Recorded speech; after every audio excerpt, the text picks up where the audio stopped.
नमस्कार दोस्तों, आज बात करेंगे एक इम्पॉर्टेंट डेवलपमेंट पर।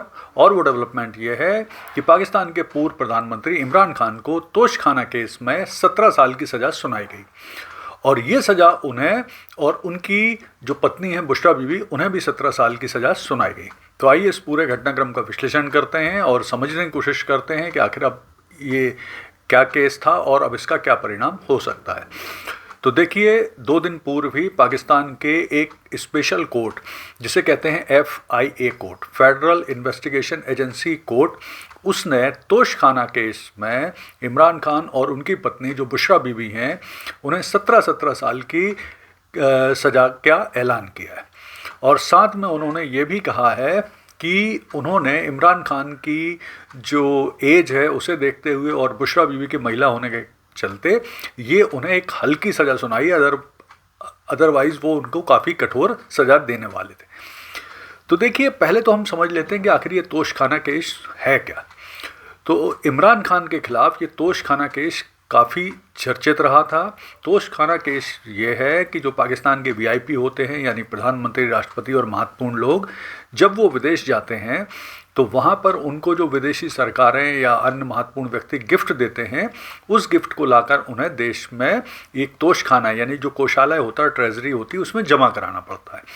और अगर वो उस गिफ्ट को लेना चाहते हैं तो जो उसकी एक तय कीमत होती है उसे देकर वो उसे ले सकते हैं। इमरान खान के ऊपर आरोप हैं कि उन्होंने बहुत सारे देशों के जो गिफ्ट हैं उन्हें तय कीमत से कम कीमत पर ख़रीदा और उसे ओपन मार्केट में बेचकर बहुत लाभ कमाया। विशेष तौर पर उनके ऊपर आरोप है कि उनको जो सऊदी अरब के प्रिंस सलमान हैं, उनके द्वारा दी गई महंगी घड़ियां और ज्वेलरी जो उनकी पत्नी को दी गई थी, उसे बहुत कम कीमत बताकर ख़रीद लिया और उसे फिर ओपन मार्केट में बेच के बहुत लाभ कमाया। और ये बात अब उन पर साबित हो गई है, ऐसा FIA कोर्ट ने कहा। FIA कोर्ट ने इनके ऊपर 17 साल की जो सज़ा लगाई है, उसमें 10 साल की सज़ा क्रिमिनल ब्रीच ऑफ ट्रस्ट के लिए है, 7 साल की सज़ा भ्रष्टाचार के लिए है और साथ में 1 करोड़ 60 लाख रुपए का जुर्माना भी लगाया है। और जुर्माना न देने पर 6 माह की अतिरिक्त सज़ा देने का भी प्रावधान किया गया है। तो देखिए, अब थोड़ा सा समझ लेते हैं कि क्या अब इसका परिणाम होगा। तो प्रमुख रूप से अब इमरान खान इसके खिलाफ अपील कर सकते हैं और निश्चित तौर पर वो करेंगे ही। और इमरान खान की अगर हम थोड़ा सा स्थिति देखें तो देखिए, इमरान खान इन दिनों पाकिस्तान में बहुत ज़्यादा लोकप्रिय हैं, सबसे ज़्यादा लोकप्रिय नेता हैं, लगातार उनकी लोकप्रियता बढ़ रही है। और यही सबसे बड़ी परेशानी है पाक सरकार और सेना और जनरल आसिम मुनीर की, कि इमरान खान की लोकप्रियता पाकिस्तान में लगातार बढ़ रही है। वैसे भी पाकिस्तान में वो काफ़ी लोकप्रिय हैं। 1992 में जो वर्ल्ड कप जीता था पाकिस्तान ने क्रिकेट का, उसके विजेता कैप्टन हैं, जिद्दी हैं। उन्होंने पाकिस्तान तहरीक इंसाफ नाम की पार्टी बनाई है। उनकी जो पार्टी है, फ़िलहाल वो पाकिस्तान की जो रावलपिंडी में स्थित अडयाला जेल में 2023 से बंद हैं। उनके खिलाफ 188 केस दर्ज हैं इस समय, जो भ्रष्टाचार, सत्ता का दुरुपयोग, तोशखाना, अल कादिर ट्रस्ट, आपराधिक मामले, FIM और NAB जो नेशनल अकाउंटेबिलिटी ब्यूरो है, उसके मुकदमे उनके ऊपर चल रहे हैं।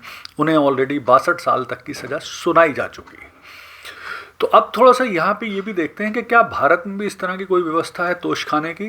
तो भारत में भी तोशखाने की व्यवस्था है। भारत में भी जो VIP विदेश में ट्रैवल करते हैं, उन्हें जो गिफ्ट मिलते हैं, वो आकर विदेश मंत्रालय में स्थित जो तोशखाना होता है उसमें जमा कराते हैं। क्योंकि किसी भी VIP को मिला हुआ गिफ्ट उसका व्यक्तिगत गिफ्ट न मान के सरकार की संपत्ति यानी केंद्र सरकार की संपत्ति को माना जाता है, केंद्र सरकार की संपत्ति माना जाता है।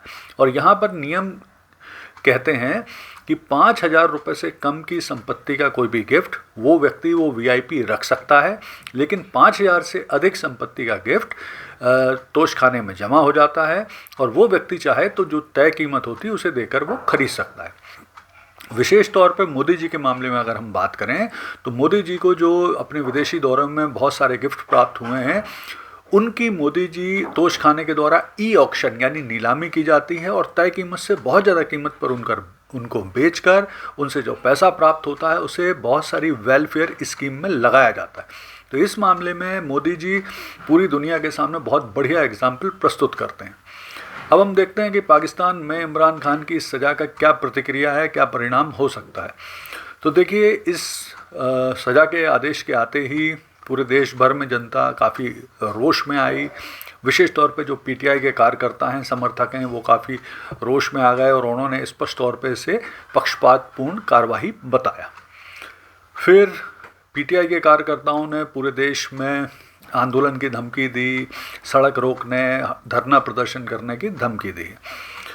और इसके अलावा पूरे देश में इस बात को लेकर भी अब लगातार आशंका व्यक्त की जाने लगी है कि इस तरह के केस की आड़ में या इस तरह के जो आदेश दिए जा रहे हैं उनकी आड़ में इमरान खान की सुरक्षा से भी समझौता किया जा सकता है। वैसे भी पहले से ही पाकिस्तान की जनता खराब अर्थव्यवस्था, महंगाई, भ्रष्टाचार, बेरोजगारी से त्रस्त है, तो हो सकता है इस इमरान खान की सज़ा के मामले में जो आंदोलन हो वो काफ़ी तीव्र हों, उग्र हों और हिंसक भी हो सकते हैं। तो अब आवश्यकता इस बात की है कि पूरा जो विश्व मीडिया है, मानवाधिकार से जुड़े हुए संगठन हैं, वो इस बात पर नज़र रखें कि इन सब घटनाक्रम के बीच में पाक सरकार या सेना इमरान खान को नुकसान पहुंचाने की कोशिश ना करे। वैसे भी जो विशेषज्ञ हैं वो इस बात की आशंका जाहिर कर रहे हैं कि पाक सरकार और सेना ने और इमरान खान को देश छोड़कर जाने के एवज में उनकी सज़ा ख़त्म करने या कम करने या माफ़ करने की उनको एक ऑफ़र दिया था, जिसे इमरान खान ने नहीं माना और वे सरकार और पाक सेना के ख़िलाफ़ आंदोलन करने के लिए अपने कार्यकर्ताओं को एक चिट्ठी के माध्यम से, बहनों के माध्यम से बोल चुके हैं। वैसे भी उनका नया जो वो है कि इमरान खान ने बोला है कि इस्लामाबाद कूच किया जाए, इस तरह के आंदोलन शुरू किए जाएं, मुनीर के ख़िलाफ़, पाक सरकार के ख़िलाफ़ धरने प्रदर्शन आंदोलन को तीव्र गति से बढ़ाया जाए। यानी जो आने वाला समय है वो निश्चित तौर पर पाकिस्तान की जो पाकिस्तान में बहुत बड़ी अशांति आंदोलन के दौर को लेकर आने वाला है। तो आगे जैसे जैसे इस पर डेवलपमेंट होगा मैं नए वीडियो बनाकर आपके लिए प्रस्तुत कर दूंगा। धन्यवाद।